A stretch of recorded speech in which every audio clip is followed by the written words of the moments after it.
Hi there, I'm Brad. Welcome to the Bristol Show 2026. Today I am joined by David from GIK Acoustics.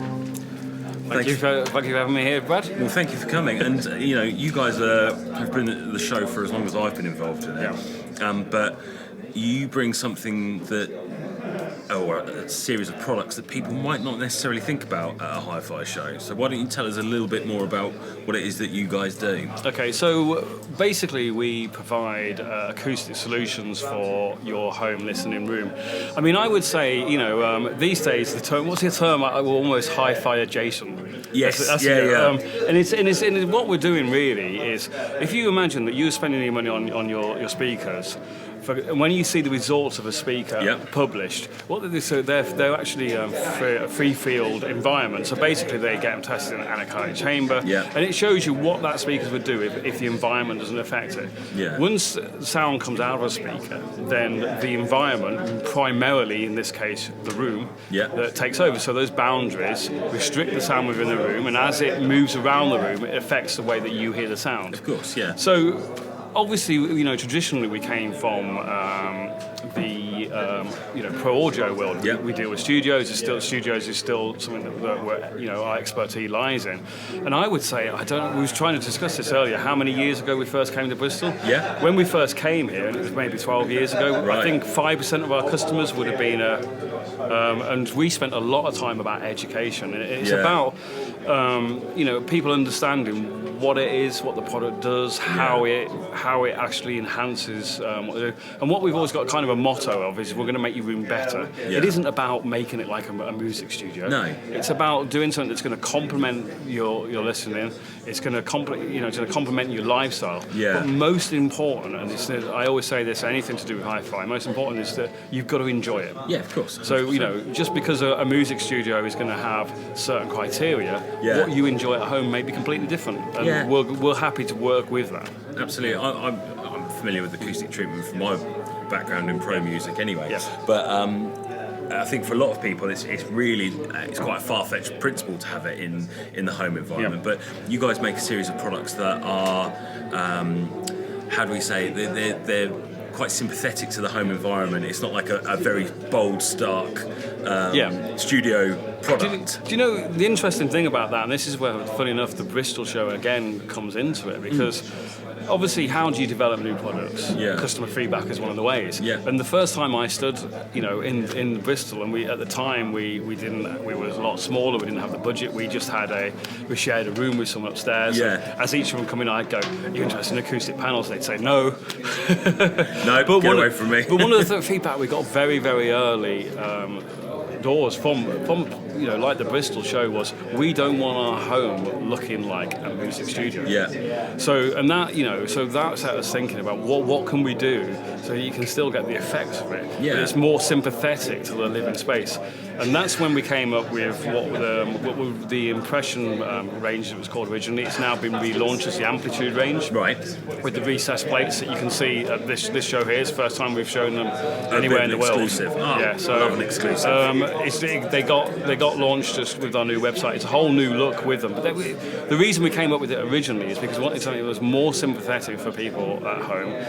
We're aware that people have not everybody's lucky enough to have a listening room. No. Not everyone's lucky enough to have a home studio. Some people, it's a multi-use environment, so they might have families. It might be a family room. So we're looking at something that's going to fit in, but also is going to improve your sound. Yeah, and not all rooms are square.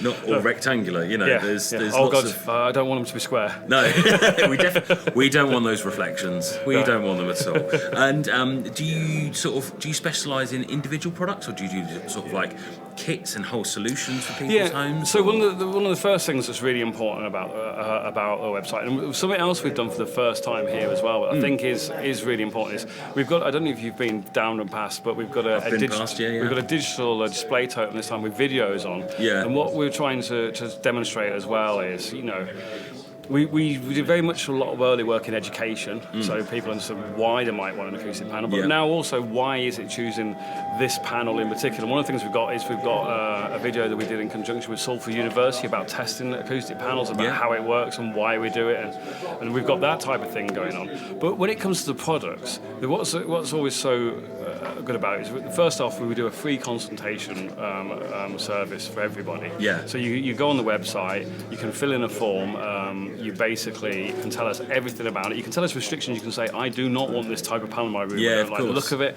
I've only got a limited space. I've got these type of speakers. This is what I do in there. You know, it's my room, but it's also, the children also use it. Etc. etc.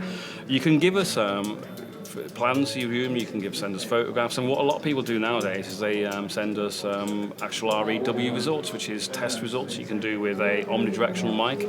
If you haven't got one purpose, well, the chances are you may have, I don't know, Genelec, a brand that do, for example, give omnidirectional mics out with some of their products. So you may already have one purpose for it. We can go through the consultation then, and what we're doing is we're going to look at something sympathetic to you. But what's on the website is, you know, really, the only restrictions is your imagination. Every product is hand-built. So therefore, anybody who orders, you don't have to be restricted by what's on the website. If you want something that's going to be more sympathetic for your space, we can custom build them. Because I imagine it's a case that no two rooms are going to be the same, and everyone's going to have, they're going to require that individual treatment. So the basics of all rooms are the same, in a sense, because physics dictates this. Obviously. So so when we're looking at a situation, we know how sound reacts. We know how that sound's linear. We know how fast sound moves. So these type of things. So we know there's going to be reflection points. We know there's going to be certain places of bass are going to build up. But I would say it's 75%. The fun part is the 25%. And I think particularly in people's homes, if you think that traditionally, if you look at acoustics, we talk about room modes, and you get axle modes, which is your traditional dimensions of the room, and then you get tangential modes, which is your square room, and then you get what's known as oblique mode, and that's where a combination of factors come together to create a problem. And we encounter it all the time, and that's bay windows. Yes, of course. That's exactly the sort of, and also alcoves by fireplaces. This is exactly the sort of thing. So anywhere like a period property that is going to really have those features. And then some of them, of course, very, very massive tall ceilings, and it's bouncing around up there. And this is where the real individualised service comes into play a lot as well, because not all of those rooms are different. I'm surprised that we don't even have a standard room in any house in the UK, do we? No, we don't. It's just like every house is different. It's completely different, 100%. But obviously, you sort of mentioned about the education of it, and I think there's people's misconception of acoustic treatment. Gone are the days where people used to stick egg boxes on the walls, and I think there's definitely a better understanding now of reflection and absorption, because there's two principles. Well, there might be more, but there's those two principles when it comes to acoustic treatment. Are you sort of, I guess you'd have to use a mixture of that when developing these products for the rooms? I mean, ultimately, products get developed. They may get developed purely on aesthetics, of course, at times. But products get developed because we're going to encounter problems, and that problem could be we can't put anything on the wall, so therefore we need more freestanding. Or it could be as a result of people saying that bass is a really good example.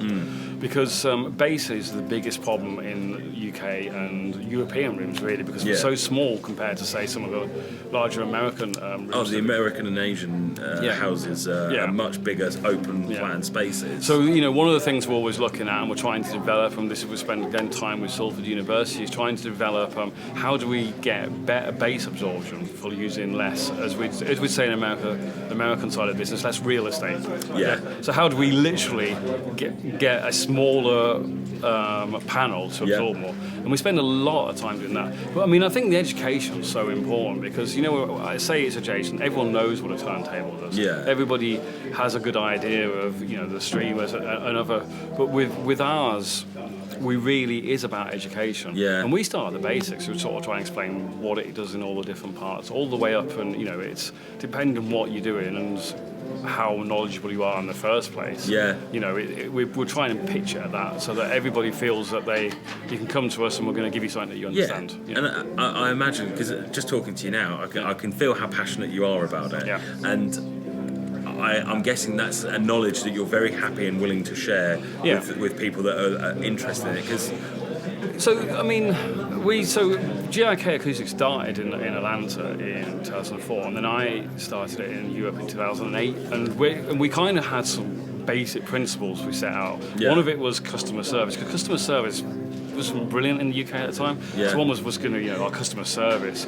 But one of the things we wanted to do, we knew we couldn't come and sell a brand when nobody knew what an acoustic panel was. Yeah. So from the very, very start, we've been really passionate about the education of business. I would much rather that you knew what you were doing properly and bought someone else's brand than did the whole thing horribly wrong and went round everywhere saying don't get acoustic panels, they do not work. Exactly, because if there's going to be an element of user error there, and if you again, egg boxes being an example of what people used to do, or I've, because of my pro background, I had a lot of friends with home studios that would just cover the walls in foam, and then you get this horrible ringing around sort of like 500 hertz because it's not dealing with the frequencies properly, and it's just creating another problem. I completely understand where you're coming from there, and with regards to, I know it's difficult because we've said every room's different and every solution's going to be different.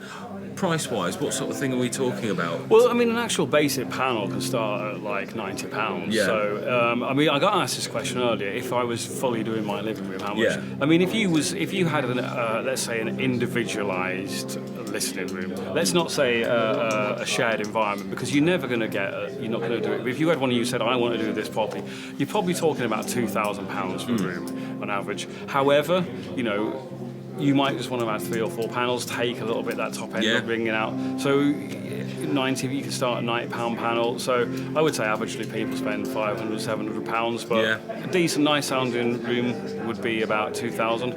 Which, when you put it in comparison, that you might be listening to a £40,000 pair of speakers. Yeah, I mean, if that's if it's a way to attenuate the system to get the most out of it, and you're spending that sort of money on a system anyway, it makes sense because you might have curated the best hi-fi that all the components that you want, but it just needs that extra polishing. It's like isolation,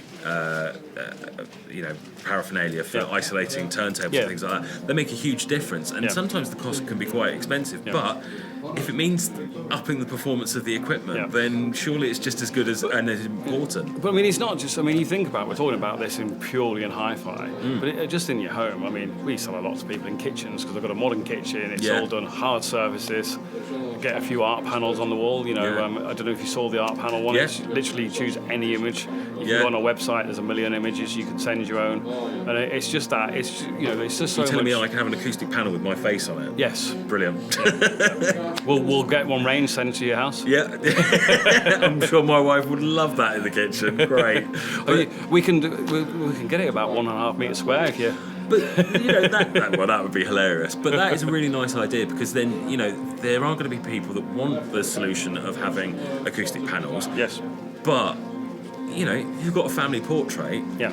You can have that printed on there, stick it on the wall in the right place. And we've done plenty of family portraits. I can imagine you would have, yeah.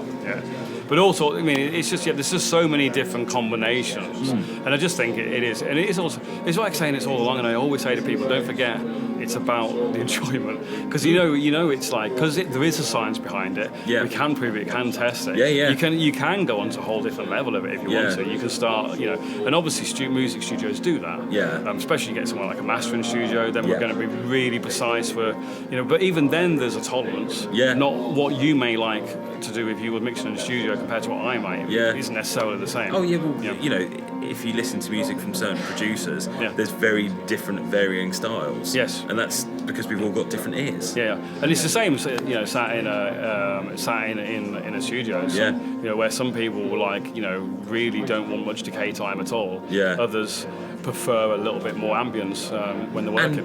there will also be variances in genres as well. If you're predominantly listening to classical and jazz, then you're going to want, maybe a little bit more decay. Whereas if you're listening to heavy rock, you probably want that fast attack. And, tightening up that sound with acoustic treatment will make a huge difference. And I think this is interesting you say that, because I think what people kind of forget about is we quite often because in the siblings we talk about nulls and peaks, and the way that works is as the sound stays in the room, it basically, as it meets itself, it creates constructive and deconstructive interference. Which is null or peak, or in really simple terms, on a sound pressure level, i.e. the volume.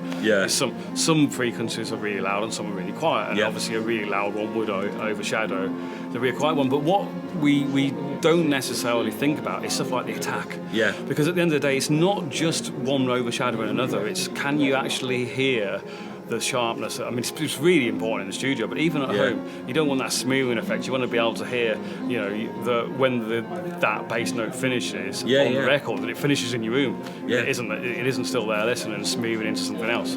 So it's that punchiness that you actually. We used to do a demonstration when I do talks, because we've done a lot of education around where we've gone to university talks. We used to do a couple of demonstrations. One was recording an acoustic guitar with and without panels, and that was showing the sort of smearing as obviously the guitar was being recorded, as was the echo.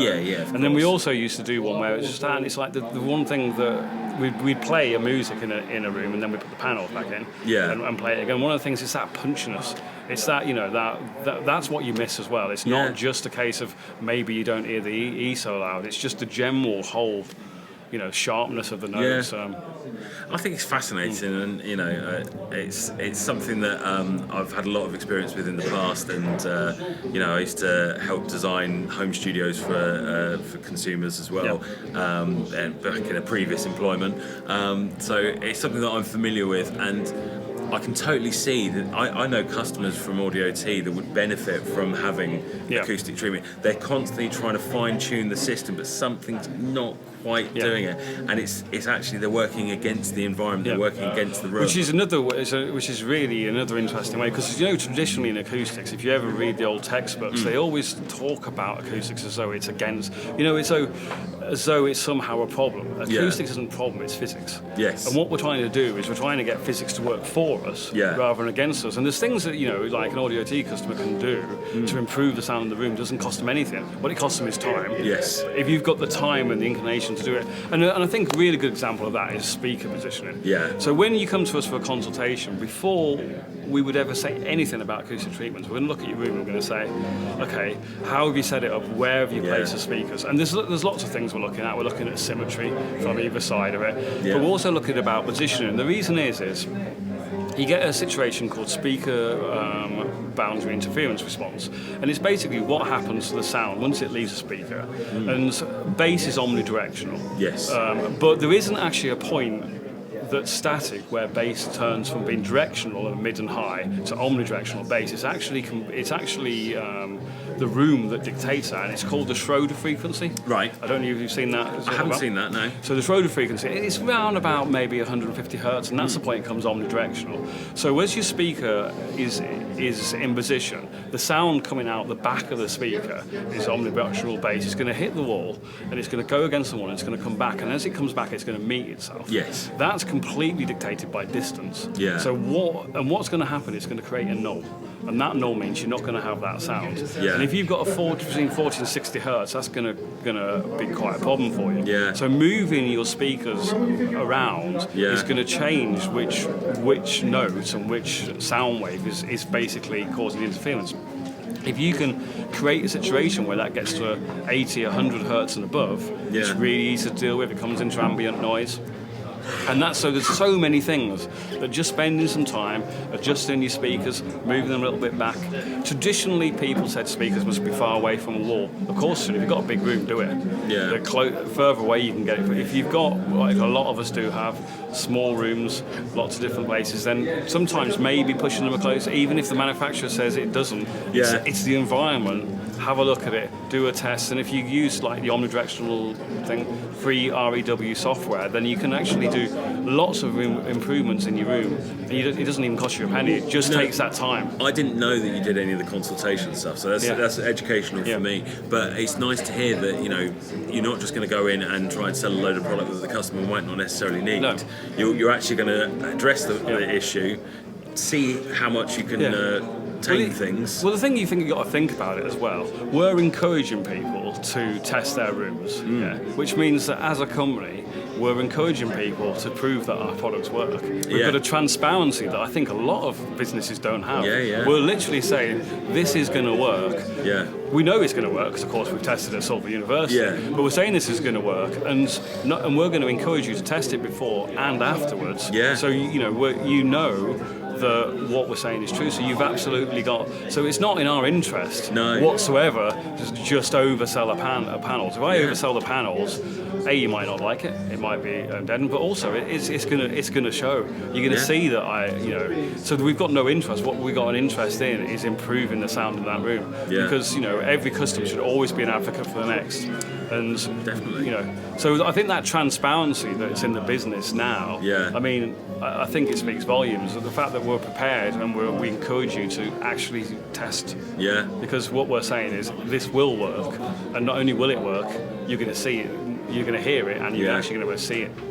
So if customers watching this now are interested in accepting your challenge and testing their room, how do they go about getting in touch and doing that? Is that just through your website? On our website we've got a very easy to fill in form. It asks you all the right questions, and we try and get as much as we can in advance. We've so you fill that in. You can send us test results, you can send us photos, you can send us plans. You can tell us all about the restrictions you've got in the room. We also have a piece of software on there called Roomal. The Roomal software is a 3D room configurator, so you can draw your room. It's like you remember what SketchUp used to be like, very difficult to use. This is a really easy to use. You can draw your room straight in. You can put your doors in, your TV, your speakers, your sofa. So that you guys have all the information there to make the informed decision. I think that's great. It sounds like you've got the customer's best interests at heart, and it's driven by a passion of music and understanding of science and sound. That's it. Well, David, thank you so much for joining and genuinely educating me. It's been fascinating to hear. And will you be at the show again next year, do you think?